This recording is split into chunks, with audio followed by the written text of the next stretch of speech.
me feel like a Bond villain, it's this one, the 2019 Mercedes-AMG G63. And why not? Side pipes? Check. Giant 22-inch wheels? Double check. Screaming V8 motor? Check, check, checkity check. Do normal people need a vehicle that's this much? Nah. But we bad guys? Oh yeah, we do.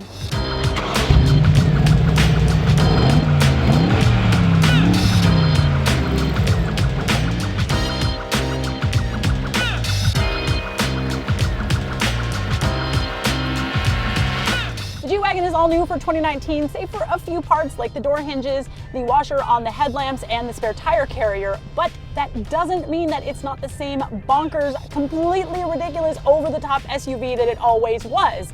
It's just that now it's easier to drive and there's more ADAS features. Older G-Wagons had a recirculating ball steering system that frankly was so bad it would strike fear into the hearts of even the most hardened Bond criminal. I mean, it was super vague on center, it was irregularly weighted, you really didn't know where it was going to steer you. Now we have got a rack and pinion system, which is a lot more modern and a lot easier to drive.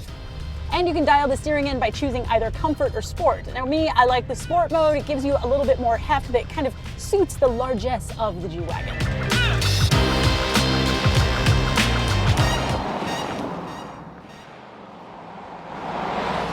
Other improvements include a new independent front suspension. Now I know I'm an off-roadista, swapping out that live axle for an independent system is kind of a bummer, but I totally understand why Mercedes did it. I mean, nobody takes their G-Wagon off-road, and an independent front suspension gives you better on-road manners. Now, having said that, you should totally take your G-Wagon off-road. I mean, maybe not in this AMG, guys, but the G550 with the Meteor tires, it really works well with the 3 locking differentials and the low range. No, this AMG is meant for the street. I've got a 4-liter twin-turbo V8 engine pushing out 577 horsepower and 627 pound-feet of torque to all 4 wheels all of the time. So of course I've got a few different drive modes. There is slippery if I'm ever in the snow, an individual mode, comfort is great for commuting, but the fun doesn't really start until I click it into sport mode. That's where I'm gonna get snappier shifts, a better throttle response, a stiffer suspension.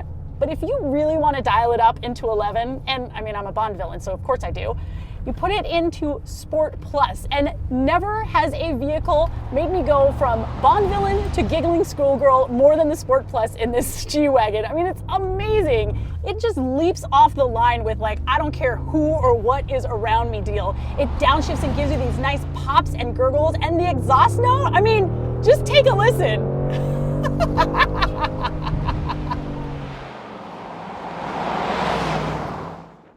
The 9-speed automatic transmission in the G-Wagon is a dream. I mean, I don't even feel like I really need to use the paddle shifters, especially in Sport and Sport Plus modes, because it downshifts on braking, so the power is always there waiting for me when I come out of a turn.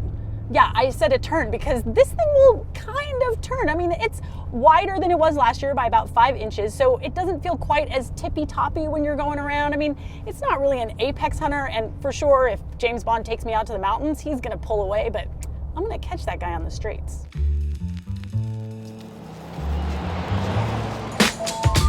"2019 sees a whole boatload of new technology into the G-Wagon, including this large 12.3-inch screen here on the center stack and the configurable gauge cluster. The bummer part, and this is my one stupid thing, it's running the old command infotainment system. I really wish it had the new MBUX, but who knows, maybe for 2020. But the good news is it's got all the driver's aids that I love, like adaptive cruise control, lane keeping assist, forward collision warning and braking, and even an attention assist. The G-Wagon gets a bunch of S-Class luxury and features as well, which I totally deserve because I am a Bond villain. So I deserve the heated and cooled front seats with a massage function and an active bolster that kind of gives me a hug as I go around a turn. I mean, I honestly don't know how effective it is, but come on. Bond villains need love too, and they're not going to get it from anyone else because they're terrible people. But before we wrap it up, I want to show you one last thing that is super old school, but it really does it for me.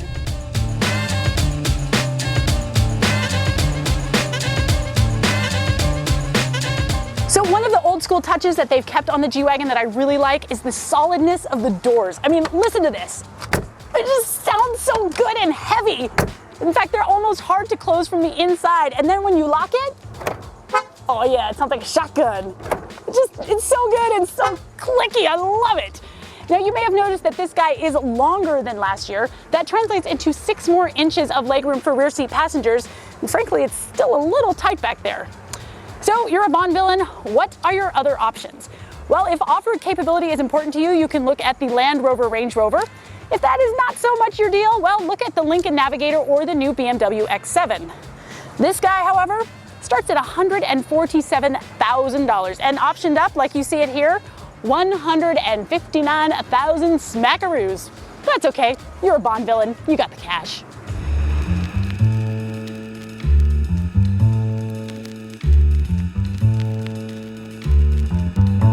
Well, I think that the G-Wagon is the quintessential villain car, but what do you think? Is there any other villain car that we should review here on Roadshow? Let me know in the comments, and be sure to like and subscribe so you don't miss a single video from Roadshow.